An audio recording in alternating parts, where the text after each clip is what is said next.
What if you turned the tap on one day and nothing came out? Let's talk about it.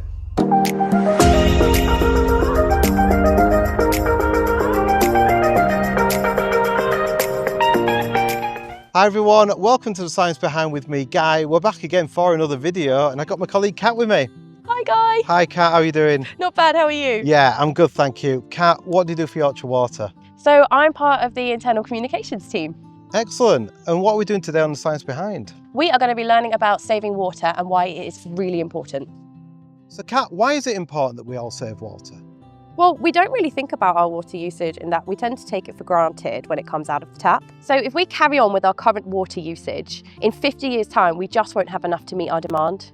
So it's really important we all do our bit to save enough water so everyone has enough, especially during the warmer months. At Yorkshire Water, we provide 1.2 to 1.5 billion litres of water to our customers across Yorkshire every day.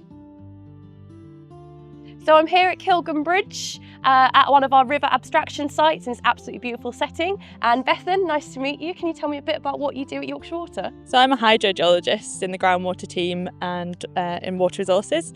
So Bethan, why is it important that we save water?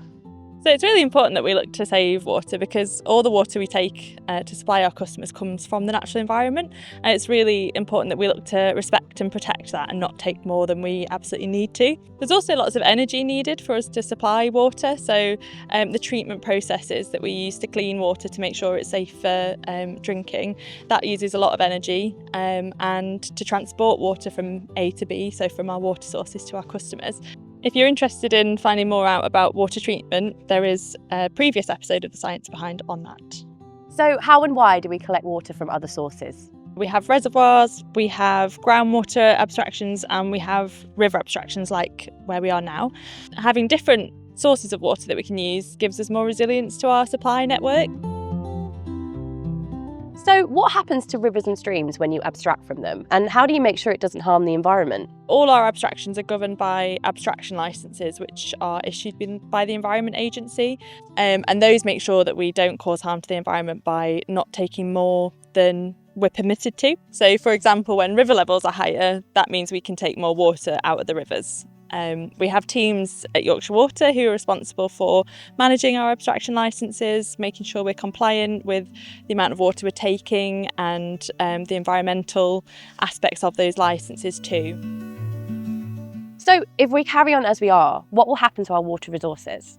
So we know that when we account for climate change, population growth and the changes that we know that we need to make sure that we're not causing harm to the environment, that we do have a deficit in our supply-demand balance. It's also really important that we make sure we're working with other sectors like farming and energy to make sure that we're approaching solutions in the best way for all users of the water cycle. Bethan, a question I hear a lot is, why can't we just build more reservoirs? That's a really good question. There are actually 9 projects that are ongoing at the moment that are looking to build and develop new reservoirs across the UK, but they're not always the right solution. They can be incredibly complex pieces of infrastructure to build. They can also be very expensive, and they're not always the right solution depending on where you are. It depends on things like local geography and topography and whether there's space for a reservoir. We look at our water resources management plan. Every 5 years we do a review, and that takes into account things like population growth, climate change, expectations of what the weather's going to be like, and a view of available water.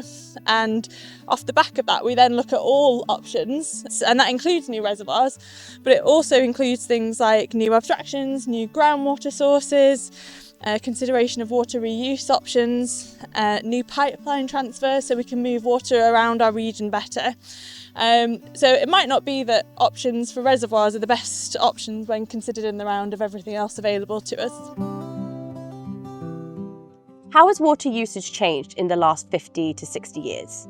So over that time frame, population growth has massively increased. So we've obviously seen huge demand in growth on our networks because of that. But we can also track trends in water usage because personal hygiene has improved over that time period. We're using a lot more water around the house because of that.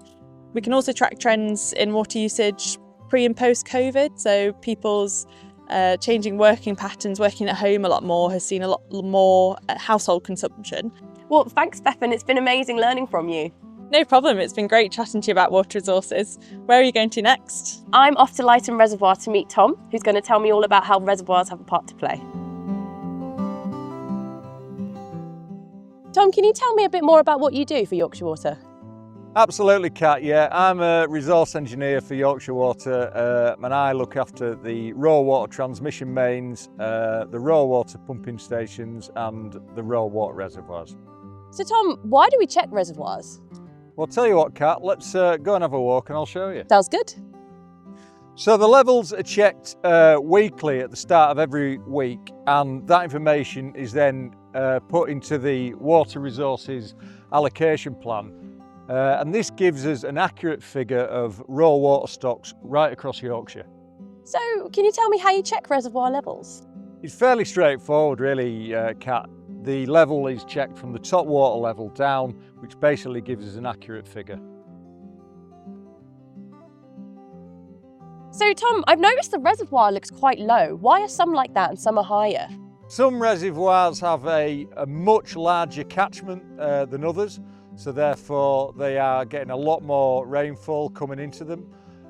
Some reservoirs are purely compensation reservoirs, so they're not releasing quite as much as other reservoirs that are releasing compensation and supply at the same time. For example, here at Lyton, we're actually releasing compensation water as well as supply water to a treatment works. So Tom, there's a question that a lot of people ask, and that's why don't we dredge the reservoirs? It's a really interesting question, Kat. We've recently conducted bathymetric surveys on our reservoirs, which is basically a way of measuring how much sediment is in a reservoir. And we use this by sonar. And the results have come back to show that there's not quite as much sediment as we'd have thought. And it also comes with a lot of environmental impacts. So dredging could actually cause more harm than good. Another reason is to dredge a reservoir, we would have to substantially lower it for long periods of time. And this is obviously going to have implications with supplying water. Tom, this has been really interesting. Thank you so much for showing me around. You're very welcome, Kat. It's been nice to see you. Where are you heading now? So I'm off to our head office in Bradford to meet Fran to talk about leakage. So I'm here in our head office with Fran, who's joined me today. Hi, Fran. Hi. So Fran, can you tell us a bit more about what we're doing to address leakage? So we understand that leakage is frustrating. We've actually saved 15% over the last 5 years, which is the equivalent of 60 million litres a day. So we've recently expanded the leakage team by 100 colleagues. So we've got now over 500 people working out there in the field on finding and fixing leaks.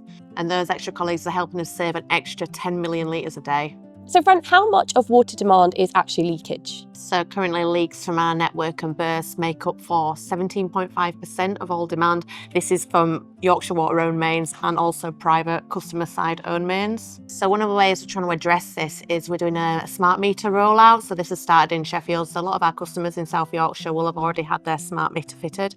This means we're able to detect leakage quicker on both our side, but also customers will be able to notice leaks potentially on their own private system. And Fran, what are the future plans to improve our leakage performance? So we're entering our largest ever investment programme between 2025 and 2030. Part of this is we're spending £406 million to replace 1,000 kilometres of water mains across the region. So over the next 5 years, by 2030, we're hoping that this will help us reduce leakage by another 12%. Oh, that was fantastic, Fran. Thank you so much for telling us about how we're addressing leaks. Yeah, no problem, anytime. I'm here with Alison today, who you may recognise from previous episodes of The Science Behind. So Alison, in periods of dry weather, how do we as a business save water? So my team look after the customer-facing water saving campaign, but we're a very unique business in that most of our colleagues are customers as well, so we do an awful lot of promotion of water saving tips to our colleagues throughout periods of dry weather, encouraging them to save water at home but also in the offices. So we also pause all non-essential use activities, so we stop washing our windows, we pause any landscape maintenance work that we might usually do, and we don't wash our vans unless it's absolutely essential. And how do we get that really important water saving message out to customers? So it's really important to talk to customers about water saving all year round, not just when we're in a drought. We can't make it rain. There's only so much water on the planet. So it's really important that we all do our part to look after it, to make sure there's enough for everybody. What can we all do to save water? It's really easy to save water in the home and in the garden. So in the home, checking for dripping taps, fixing leaks, looking for leaky loos, swapping from a bath to a shower, using your dishwasher and your washing machine on a full load. Really easy ways to save water. So in the garden, really easy ones, let your lawn go brown. It doesn't need to be watered. It'll actually help it stronger because the roots will go down deeper in search of water. It will bounce back when it rains. Using a water butt, so not only for collecting rainwater, but reusing water from the house. So collecting that water when it's warming up for your shower or for doing the dishes. Take the tub, put it in the water butt. Loads of water can be saved that way, and it's a great way to reuse and recycle. Alison, thank you so much for talking to me today. No problem. So that was the science behind why save water. Kat, thank you for joining us and presenting this episode of the Science Behind. You are so welcome, Guy. What was your favourite bit? Oh, my favourite bit. Well, we met so many amazing people that you don't really get to meet if you work in the office, and actually finding out what goes on behind the scenes has been amazing. My favourite person that we spoke to was probably Bethan. Finding out everything that they do behind the scenes was so interesting, talking about abstraction and how we really work on conserving our water and our water resources. And what was your favourite water saving tip? It's got to be letting your lawn go brown. It doesn't matter that you don't have to water it all the time. It will be fine. Excellent. And please don't forget to like this video. Subscribe to our channel. And don't forget to share it with your friends. And I'll see you on the next one. Until then, see you later. Bye.